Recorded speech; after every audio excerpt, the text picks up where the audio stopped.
Hello again, everyone, and welcome to another episode of Can You Hear Me? I'm Rob Johnson, president of Rob Johnson Communications. And I'm Eileen Rochford, CEO of the marketing and strategy firm, the Harbinger Group. So when we first started this podcast about a year and a half ago, and on occasion since, we took a close look and have continued to consider this issue of the art of lying. Call it misinformation, disinformation, whatever it is totally real, and it is here to stay, sadly. There recently, though, was this examination of the issues kind of wrapped up in lying and misinformation and disinformation in the publication Scientific American. And they called this special issue Truth versus Lies. So this is a huge compilation of articles. You can also get it as an ebook or, a print version if you still do that. Who does that? I do that. Prince? What? Anyway, but I am totally fascinated. Not only by the topic as, I'm a communications expert, right? But I'm also an information junkie. So I can't wait to dive into this today and really examine all of the complexities of essentially lying. Well, and the thing about it is, in preparation for this podcast, there's so much information in this Scientific American compilation of articles that it's like, which ones do we pay attention to? There's so much important information that's out there, and they take a look at it in such a detailed way. It was really difficult to say, okay, here are the things we're going to focus on. But I think we're focusing on some things that are very important, and I hope that you all who are listening would agree with that as well. So the latest phenomena, and maybe you've heard of it, maybe you know what it means, perhaps you don't. And when I first heard it, I didn't know what it was. I heard people use it all the time, and I had no idea what it was. We're talking about gaslighting. That's when someone denies the reality that other people are experiencing. So this is where the manipulators of information try to get you to doubt your experiences and your thoughts and that sort of thing. And, if it's left unchecked, it's going to be very dangerous. So you just experienced something. You just saw something. You had thoughts that were your own. I mean, your thoughts are your own. And then they're like, no, that didn't happen. Excuse me? I think you're describing the Trump presidency. Am I right? Okay. Among other things. That was certainly honed during those 4 years. Yes. Yes, it was. But yeah, we're experiencing the gaslighting at an unprecedented rate right now. I will also use another example. Climate deniers. That's a pretty good example of trying to gaslight. Like, we are seeing the impacts of an over-reliance on fossil fuels and the impact of human activity on the climate every day. Science is telling us every day we should be paying attention to this. There are facts galore on the topic, yet we're being gaslighted by all kinds of different entities regularly, whether it be in textbooks, the news media, talk radio, you name it, that it's not happening and that it's completely, a big lie. So that's another great example.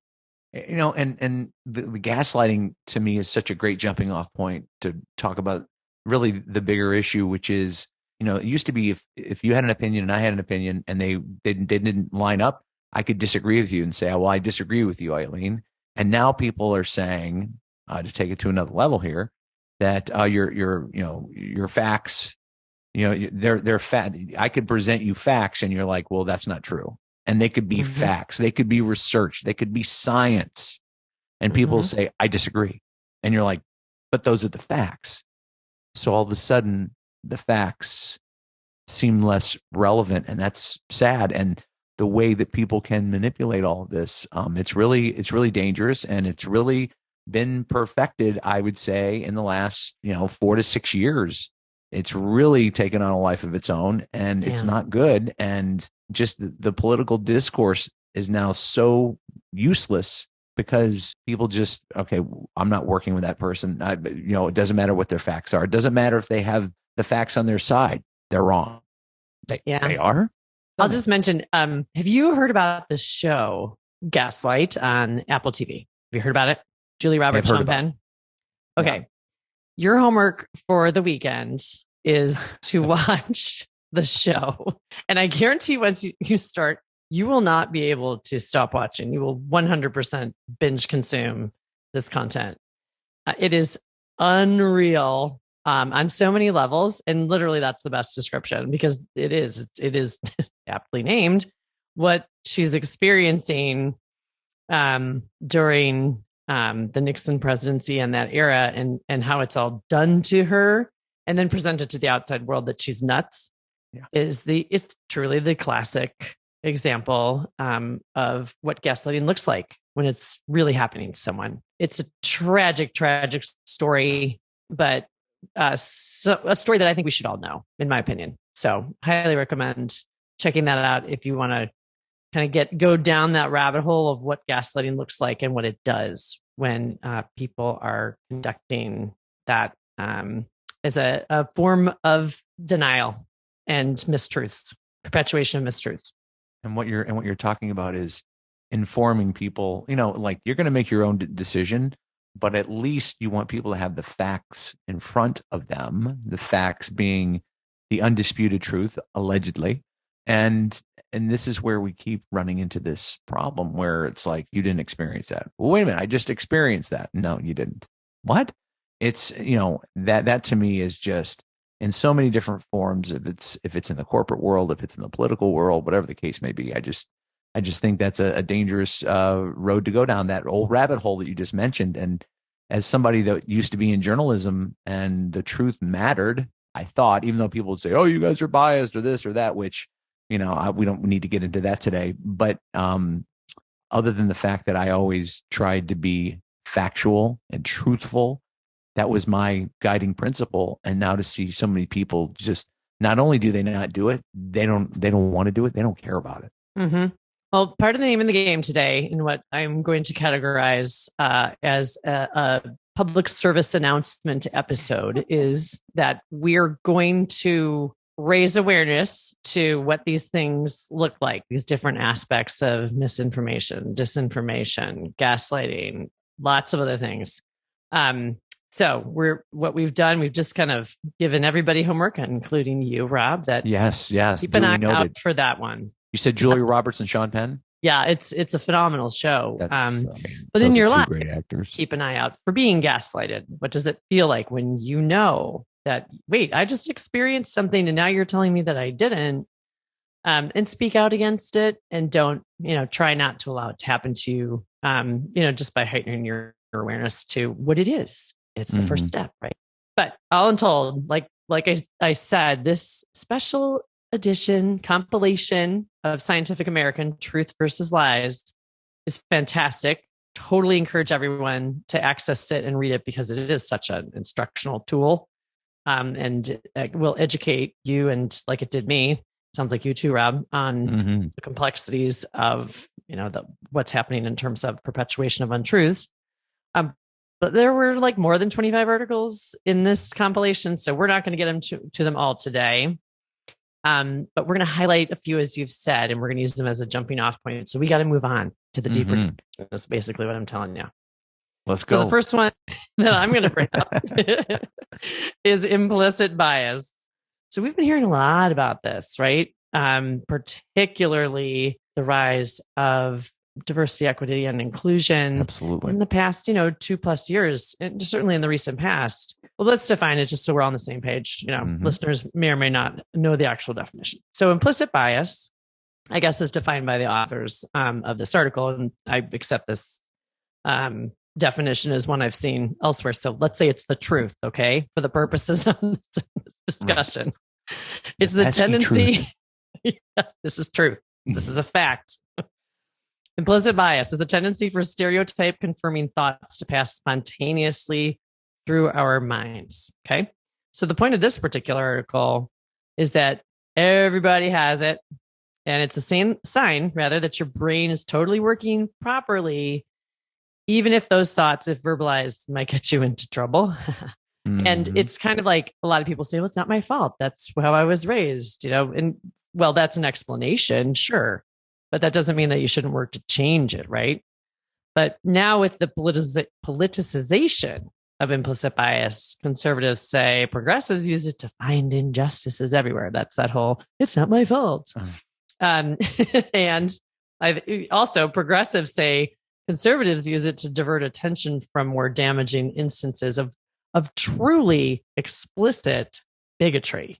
So implicit bias, that's a huge emphasis of this special edition of Scientific American. You can learn a ton about it in there. But what do you have to say on the topic, Rob? Well, I think that you're absolutely right about this being a cornerstone of DEI training, DEI awareness in companies in this day and age. And I think the fact of the matter is, it's asking you, and when you said it initially, it's sort of like you may have these thoughts that go through your head, and you know how everybody, you have like an internal monologue and an external monologue. The external monologue is the words that come out of your mouth, and the internal monologue is the things you may be thinking that never touch your lips. Mm-hmm. I think the point of some of this is with the implicit bias, with the way that you may see the world, that others may not see it in the same way. Perhaps some of those thoughts should stay thoughts. Yeah. Instead of being, well, well, this is just the way I grew up, or I'm going to make some excuse for why I'm saying something out loud that some people might find offensive. And I'm not sitting here talking about, oh gosh, the liberals are, are looking to find injustices everywhere. I mean, I think both parties can share some blame sometimes when they talk about, kind of elevating the lack of, good discourse or proper discourse. But at the same time, if you're going to make the world a better place, and I know that's like pie in the sky stuff, but if you're sitting here and you're going to raise awareness about how others might feel who are unlike you or who didn't have the same experience as you probably need to keep that in your internal monologue and just, and find out more about other people. And I do like the point about implicit bias is everywhere. Everybody has it. It's a sign your brain is working. However, you can do better. Yeah. I know in the past on several of our episodes, we've talked about the power of the pause, right? Mm-hmm. There is power in pausing, because in pausing, we often reflect, consider. So I don't have all the answers when it comes to implicit bias. It is far too complex of an issue, but I do know that one simple thing that I've adopted in the last 3 years is reflection for myself. Before I say something, before I write something, I try to examine my own thoughts and challenge myself. Is there bias in here? Have I really welcomed all input on this? And have I included enough diversity in those voices when I ask for input? Like, I'm making myself go through that thought process, right? Because during the pandemic, okay, there were many moments where I was given the opportunity to learn about issues, implicit bias being one of them, that I had never examined before. And I was nearly 50-year-old human being who was pretty liberal. And mm-hmm. I hadn't done any of that, as many people have called it, work, right?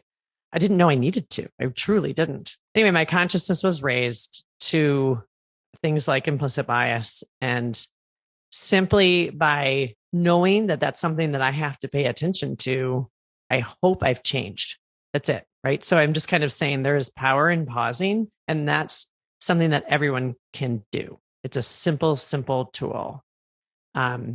Challenging, recognizing, reading, even when you're reading your colleagues' writing, thinking about, is there implicit bias in here that maybe we need to strip out because it's not reflective of all the voices that it should be. And we need to be far more inclusive in the story that we're telling, right? Anyway, those are the kinds of things you can do. But the power of the pause is a great point, Eileen, because you're forcing yourself to take that pause and to think about the way that you're going to express something versus how maybe you should be expressing it to an audience of people that aren't all like you.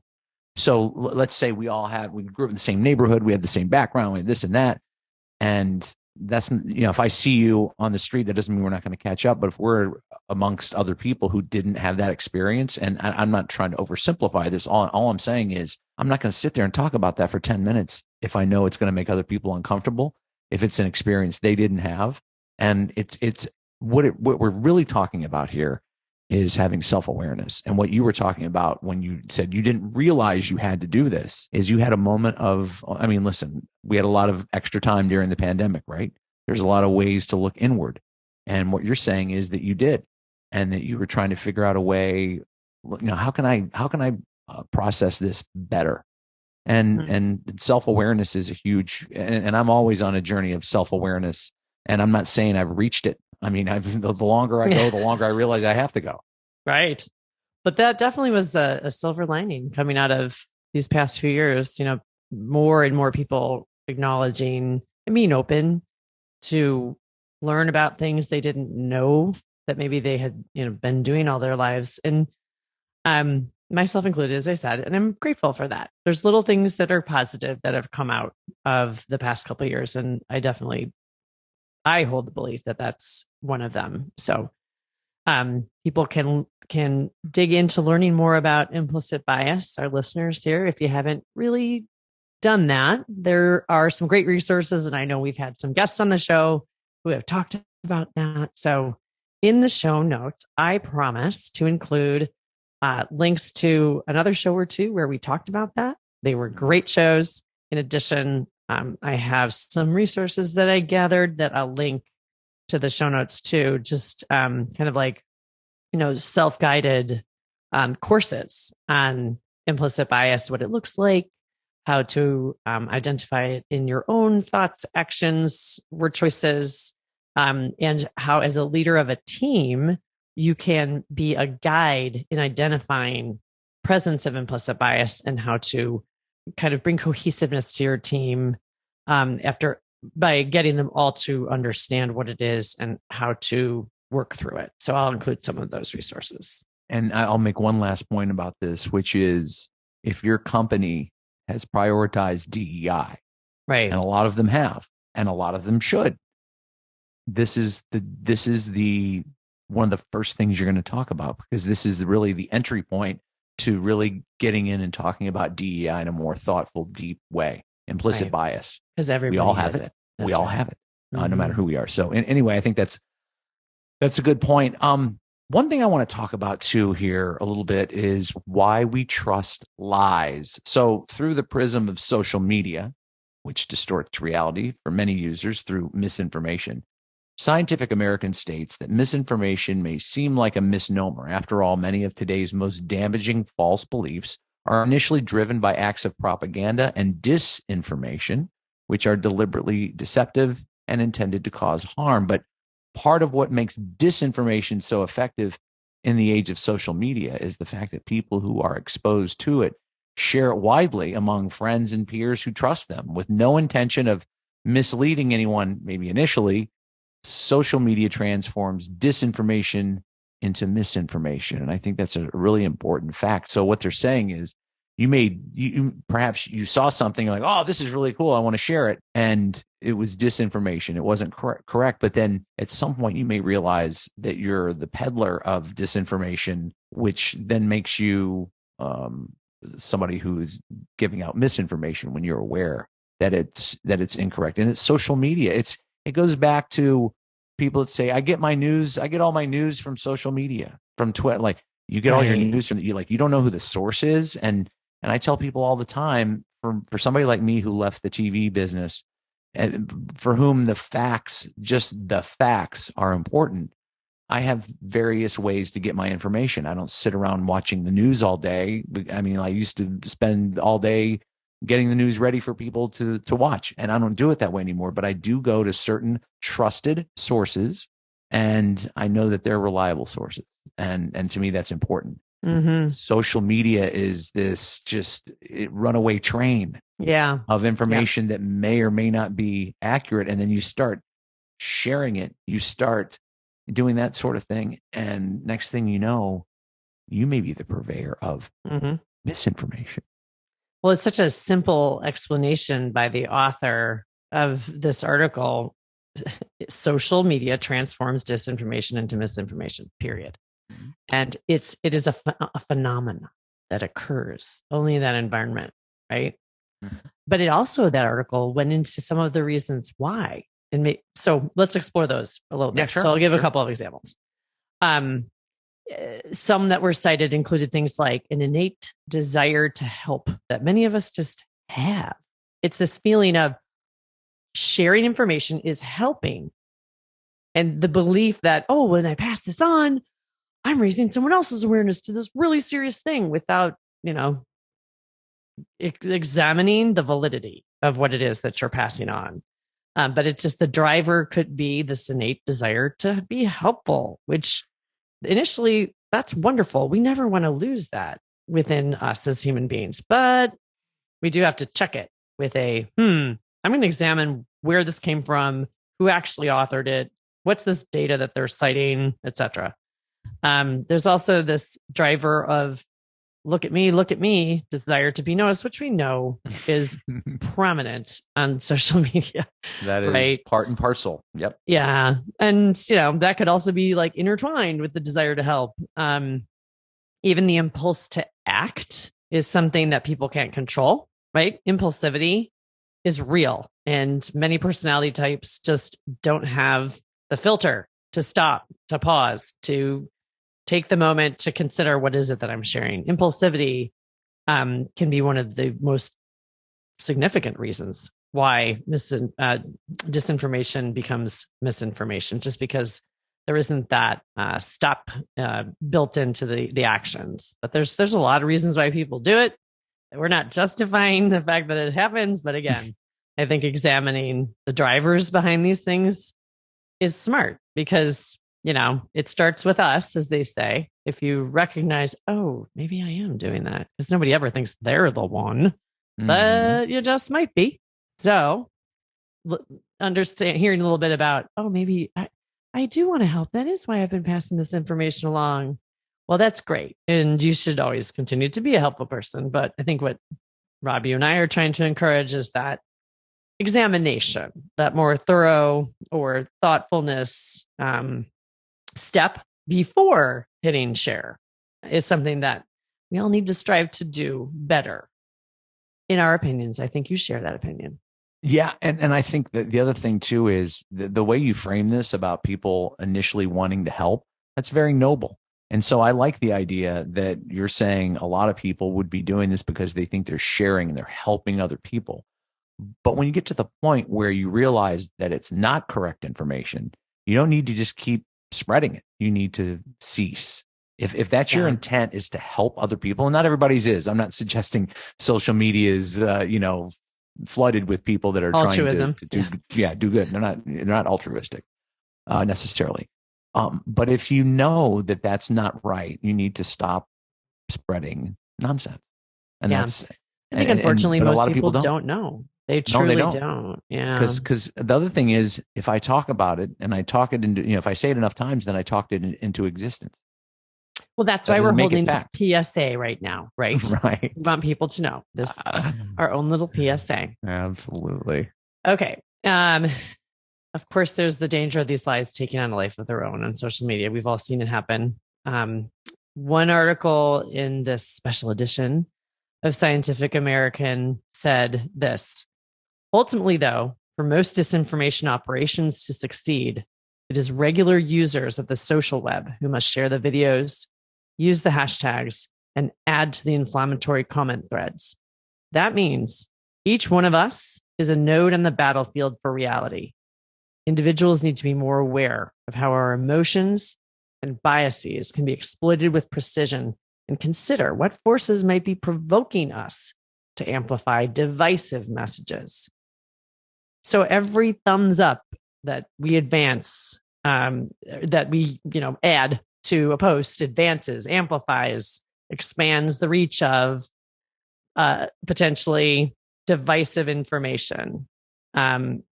Everything we endorse, every comment that we add, every share, we have to pause, we have to think, because you're sending a message through whatever it is that you're endorsing, and worse, you're feeding the algorithm. And I mean, hopefully that's the way it works. People have watched The Social Network and other things that are out there that are available to educate you on why, your presence, your mere participation on social media makes you part of the problem.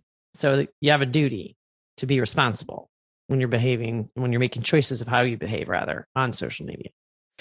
Again, that's my PSA. There's so much to unpack here, because this is taking the last little bit of the conversation a step farther and sitting here talking about all the things you do, the way that you interact with those facts or with a post or whatever the case is, really has power. And it sure does. It does impact other people. And the thing that people have to remember, if you care about the truth, and I'm not suggesting everybody listening to this does, so I don't want to be naive about it, but if you do care about the truth, then you need to spend that extra time. And it's always like, oh, I got to go figure out if this article's valid, or if this writer is, who he or she says they are. I have to go do that. Like, people don't do that. I just want to consume it, and then I want to just assume that, and the other thing is, and we're not getting into it per se, but we can talk about it a little bit. I think it's sort of like, the church of what I agree with. Like, I want to go find out things that back up the way I feel about certain issues. That's the way a lot of people consume, say, news. And we're going to get into fake news here in a second. But that's the way people get into it. Is I want to go find something that solidifies how I feel, and validation and validate it. Again, it wasn't specific to the social media piece, but it is central to the way people think and the way they consume. Absolutely. I'm just going to say this again. Each one of us it's a paraphrase, but each one of us is a node on the battlefield for reality. I love that. Be aware. That's such great writing, by the way. Totally. Be aware of how our emotions and biases are being exploited with precision, and think before you act. So that's kind of the final word on this aspect. But I tell my kids this, and they're not kids anymore. They're the last ones on the verge of adulthood, months away, that social media is fun, right? They use it literally. It is a way of life for them. But I tell them, never lose sight of the fact that you're being manipulated every time you're on there. Never forget that. And everything that's put in front of you, algorithm equals manipulation. Period. and the more that you share it, the more that you do it, it drives up the algorithms. It makes it more common, and then all of a sudden you're like, gosh, I'm seeing this post or this idea everywhere. It's because people drove it up. Oh, look how many likes there were. Look how many, thumbs ups or whatever they are. It must be true. Sure, it must be true. Right. Doing it. And sometimes the answer is no. Yep. It's not. But you can still consume information very responsibly on social media. There's no doubt about it. But there are skills that you have to have, and awareness that you must bring with you to the experience every time in order to be able to do that. So let's delve more into that, Rob. Yeah. So I just said it a second ago. We're talking about fake news, and the last few years in that business, it was fake news. I disagree with you. Fake news. It's such an easy brush off, right? It's like, I disagree with you. Fake news. Well, this one's especially troubling, obviously, given my years as a news anchor and a reporter. And according to a study from the Massachusetts Institute of Technology, MIT, it tracked 126,000 stories on Twitter between 2006 and 2017. We're also more likely to share fake news than real news, especially fake political stories, which spread further and quicker than those about money, natural disasters, or, say, terrorism. The paper suggested that people crave novelty. Fake news in general plays to our emotions and our personal identity, enticing us to react before we've had a chance to process the information and decide if it is worth spreading. Translation, is it factual? Do I care that I'm spreading something that is not factual? The more that content surprises, scares, or enrages us, the more we seem to share it. So that's kind of a news thing in general. Like the more, people are always looking for that really good story with great pictures that are going to shock you, because that's human nature, And so the more outrageous it is, the more unbelievable it is, the more improbable it may seem, the more clicks it's probably going to get. And it's Oh, like, yeah. did you hear about politician X? He's and it just, there may be absolutely no fact to back up whatever lies being spread. Oh, we saw that just with the attack on Nancy Pelosi's husband, how quickly the terrible reactions to that literal tragedy. I mean, how old is that poor man? And he was attacked with a hammer in his home and He's in his 80s, seriously injured. Yeah. We saw that. And, we continue to see it all the time. You just got to come with your critical thinking skills when you go on the internet. Otherwise, that you're going to get sucked into this stuff and you're going to share it and be part of the problem. And do we want to be part of the problem or do we want to be part of the solution? That's, a central question. I know where we stand. I know where we stand because we're doing a podcast episode on this whole issue. And sometimes I feel like, are people listening to this and thinking, oh gosh, they're being so naive, they're so idealistic, this or that. But it's like, this stuff matters. It does. And I'm not a Boy Scout. I'm not perfect. I'm not sitting here like, holier than thou. No, that's just never been part of my character to like judge or to say, oh, I'm perfect and you're not. But I will say that I sleep better at night knowing that I'm not trying to go out of my way to hurt people or to mislead people or to do that, to do something like that, because to me, it's counterproductive. Absolutely. I'm going to leave you with the final thought on this fake news portion of our segment or episode. It's this. So a 2021 study found it's at age 14 when kids often start believing unproven conspiratorial ideas. Children are the most ripe targets for fake news. And it seems kind of obvious, but it is so important to remind parents. I think teachers are well aware of this, in my opinion, just from my exposure to teachers. But parents in particular they got to accept this, that their kids are on social media, whether they like it or not, whether they know it or not, and they're the most ripe to be manipulated by this information. And by age 14, the bait can be in them and sunk so that they're not getting free when it comes to conspiratorial theories. So I just want to say, please keep an eye out for that and try to teach them to be able to discern, fact from fiction when they're on the internet.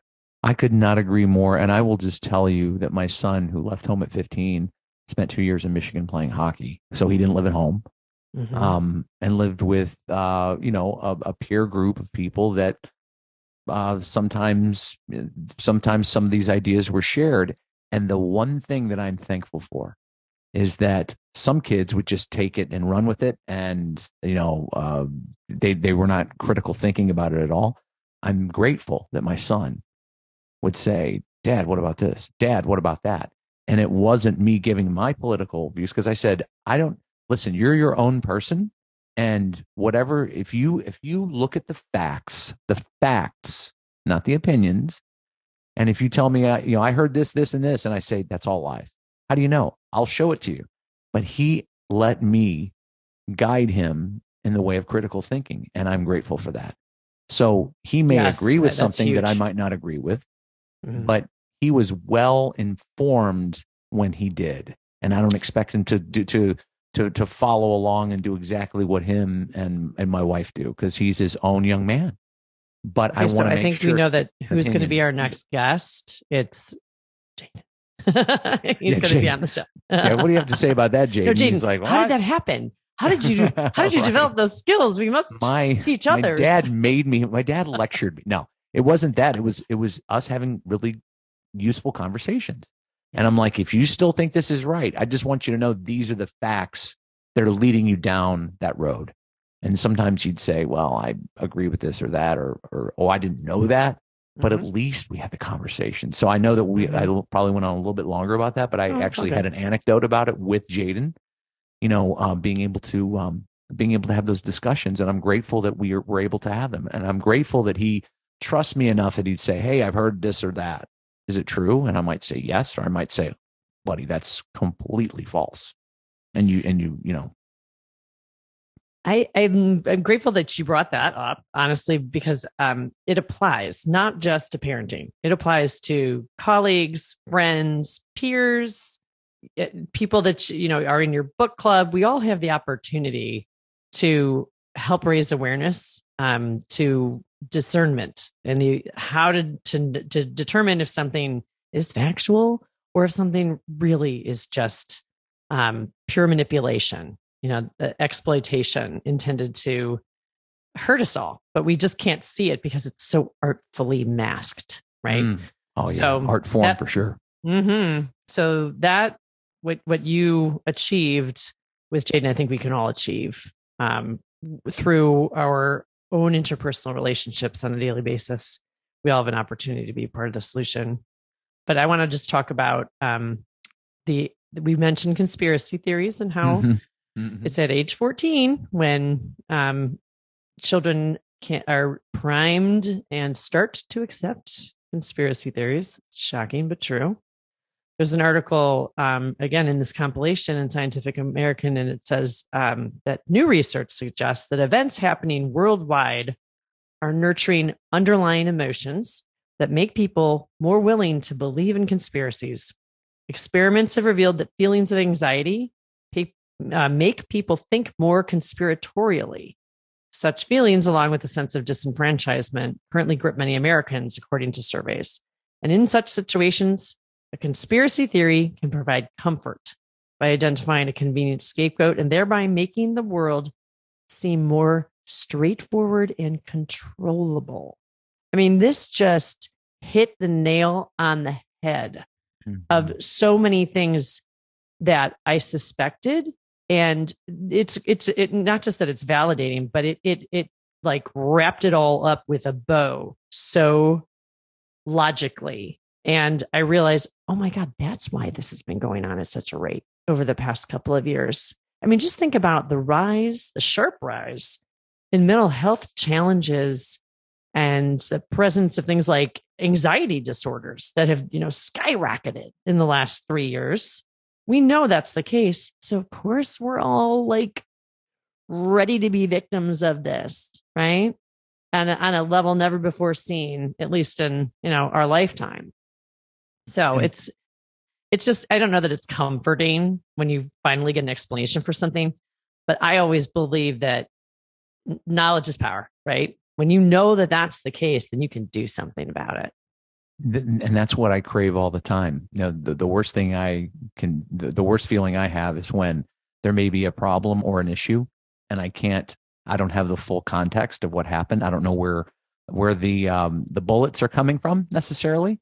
And that's very frustrating for me because I want to solve the problem. But as it relates to the conspiracy theories, you're taking something that is, I don't want to say preposterous, but maybe it's got a very low level of believability, and it would take all of these things to fall into place to have this actually happen. And then somebody pushes this conspiracy theory, and this had to happen, and that had to happen. And they're all like big things that had to happen to have everything fall into line. And then it's something that may be inexplicable. And then all of a sudden you go, oh, that explains it. All those crazy things just lined up, and that's how it happened. Yeah. And that's really, I think, what else we're talking about here, which is that, it makes the unbelievable more believable. Mm-hmm. Try to get your head around it. Well, this wasn't mentioned in the article. There's another thing that I wanted to introduce as a piece of the explanation or the puzzle, I guess, and what becomes by putting them together becomes an explanation. So I think it was last week, Edelman's Trust Barometer, they did this drill down that I found really, really interesting. It was a regional kind of dissection just in the United States of our 4 regions. And it was a collaboration with Harvard Business School. And this drill down looked at differences in trust levels of institutions. We've talked about the Edelman Trust Barometer before. So like businesses, government, media, NGOs, all the above. The Midwest is the least trusting of the 4 regions. Honestly, I was stunned. But think about trust and its role in the erosion of trust, I should say, and the role that it plays in us being more susceptible to conspiracy theories, misinformation, disinformation. We know there's a link, right? So living here in the Midwest, frankly, living anywhere in the United States where we know that trust in institutions is shifting and significantly eroding in some serious, important, I should say, entities, that's got a huge impact too. So again, knowledge is power. Were you able to get any sort of clarity on? I mean, what is it about the Midwest? What is it about where we live, the geography that allowed for that? Interesting question. Okay, so here's a very simplistic explanation. So decades of industry migration out of the Midwest, so loss of jobs, right? Yeah, loss of prosperity. All that one, I mean, that's been going on, since the 60s and 70s, right? Sure. Sharp rise in the 80s. So like entire towns have been destroyed, like Detroit, for example. So that's a huge piece of, because there was no safety net. So they don't trust government because they didn't help them. And the media didn't tell the story of the impact and suffering, of people. Yeah. And it just it was as if they were just left with no help whatsoever, right? I think that's the simplistic. And then now there's this new threat of automation. So their jobs, any jobs that exist in the Midwest, people are kind of feeling like, oh, great, they're going to do it again. You know what I mean? That actually makes perfect sense when you started framing it that way. And I was like, yeah, because they've been burned. Yeah. And industries leaving and leaving and leaving. And then some politicians or people might say, oh, everything's going to be fine. And then it wasn't fine. And they just heard the lies over and over again, and actions and words didn't always match up. So that actually makes a lot of sense. Yeah. Well, we know that the antidote to mistrust is, a combination of things like transparency, authenticity, walking the walk, all of that. So just tacking that on the end is something for all of us to remember as we, go about our daily lives. Can I throw in some things about, because me, I want the solution. I don't have all the answers. Of course, let's do it solution based. Come on. But let's talk about some of the things we all have power over, since this is a PSA, right? We're intended to, we want to help. Okay, some of the things we can all do is step away, put down the mobile phone, stop social media interaction. A detox is widely noted by psychiatrists, therapists alike. A social media detox or long break is good for everybody. So think about doing that for yourself, because you can come back to the content with a very fresh eye if you do that and give yourself that gift. Okay, so also another one widely recommended by experts in mental health is stop binging on the bad news, people. Okay, doom scrolling rather is no good for anyone. Yes, and who doesn't have a relative or six that are like, did you see the story about? And you're like, I can't muster up that energy. It's just almost impossible for me. I know. It's no different than the olden days of gossip spreading, right? Right. It's no different than that, but way worse. Also, critical thinking. This is a muscle that we all have to build. We don't have good enough critical thinking skills. Pretty much anybody, and particularly children, but adults, it's going to be, warning, it's a lot harder for you to learn critical thinking at this age for a whole bunch of reasons we don't have time to go into, but you can still learn enough to make a difference in what you think and how you act, particularly on social media. And critical thinking is what you need to have to be part of the solution and not the problem that we're bringing up today. So that's the other thing. If you have critical thinking, then all of a sudden you can help solve the problem, as opposed to being a part of the problem as it relates to making lies a way of life. Right. So make the commitment to yourself to learn critical thinking, to adopt the right behaviors and actions that enhance critical thinking. So we'll just leave it at that. And in the show notes, I'm going to put 2 resources where adults can learn more and advance their own critical thinking skills. So I went and did the homework for you. Listen, first of all, this was your suggestion that we dive into some of these things. And again, we just scratched the surface of this large compilation of very, very interesting articles in Scientific American. Yes. So kudos to you for giving us the nudge to go here today. Thank you. I'm going to have a closing thought that I think is really important that I'll share, and then we'll sign off. Dishonesty begets dishonesty. Unethical behavior, it just spreads rapidly, right? Whether it's in, I guess, think of it like a contagion, a virus. It spreads everywhere. So as a leader, as a human being, leader at your work, leader at your church, leader at your library book club, I don't know, anything, right? Be the antidote through your personal words, your actions, and everywhere in your life. And I refuse to believe that this is going to bring us down. And I would love it if our listeners kind of joined in the fight against the lies, the misinformation, the disinformation, and the no truer words. Join us on our journey. There you have it.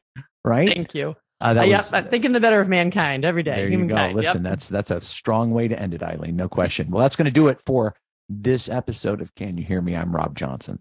And I'm Eileen Rochford, and we thank you for listening and remind you that you can find Can You Hear Me wherever you get your podcasts, Apple, Spotify, Google Podcasts. And don't forget to hit that subscribe button because we would love to have you as a subscriber. Absolutely. Thanks so much.